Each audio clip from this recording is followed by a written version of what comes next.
درخواست ہے ساری عدلیہ سے اسٹرانگ ایکشن ان کے اوپر لینا چاہیے، تاکہ یہ تماشا اس ملک میں کب ختم ہوگا، یہ وقت آ گیا ختم ہونے کا۔ اچھا جی، 2-3 چیزیں میں آپ کے سامنے رکھنا چاہتا ہوں، اس کے بعد آپ شاہ صاحب سے اپنے سوال لیں گے۔ دیکھیے، سب سے پہلے تو مڈ 90 سے جب یہ جماعت بنی تحریک انصاف، اس وقت سے عمران خان کہتے آئے ہیں کہ یہ دونوں جماعتیں ایک مافیا ہیں۔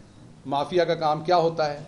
وہ پہلے ایک جرم کرتی ہے، جرم کرنے کے بعد جب وہ پکڑ میں آتی ہے تو وہ لوگوں کو خریدتی ہے، اگر وہ کوئی خریدا نہ جائے تو اس کو ڈراتی ہے، ڈرایا نہ جائے تو اس کو رستے سے نکال دیتی ہے، امین اس کو قتل کر کے کچھ اور کر کے۔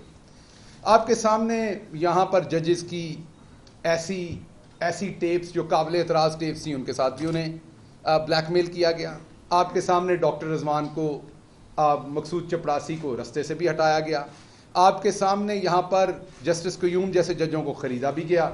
آپ کے سامنے یہاں پر سپریم کورٹ کے اوپر حملہ آور بھی ہوئے۔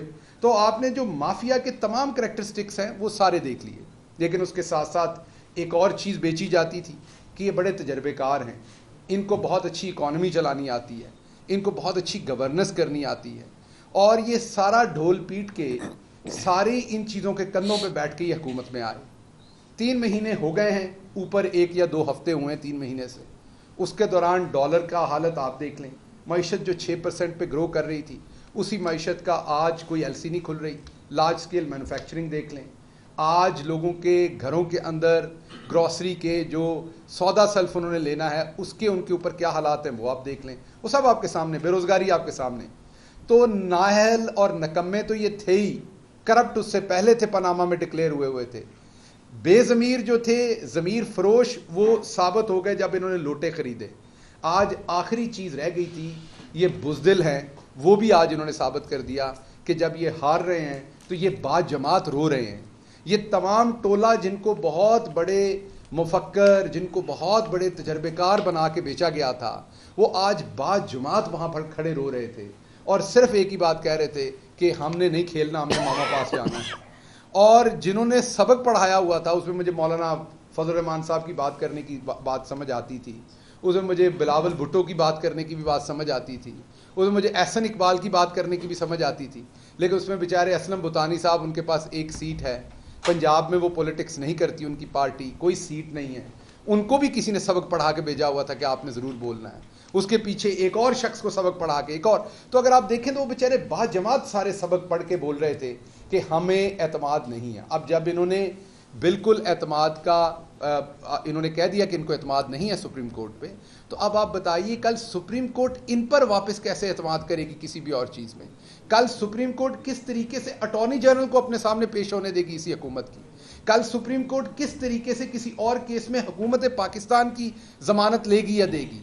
جس شخص نے ججز کی سیکیورٹی کا بھی خیال رکھنا ہے، جو وزیر داخلہ ہے آج کا، رانا ثناء اللہ، وہ عدالت کے سامنے کھڑے ہو کے کہتا ہے کہ اگر فل بینچ نہ بنا تو ہم بائیکاٹ کریں گے۔ دوسرے لفظوں میں عدالت کو دھمکی دی جاتی ہے۔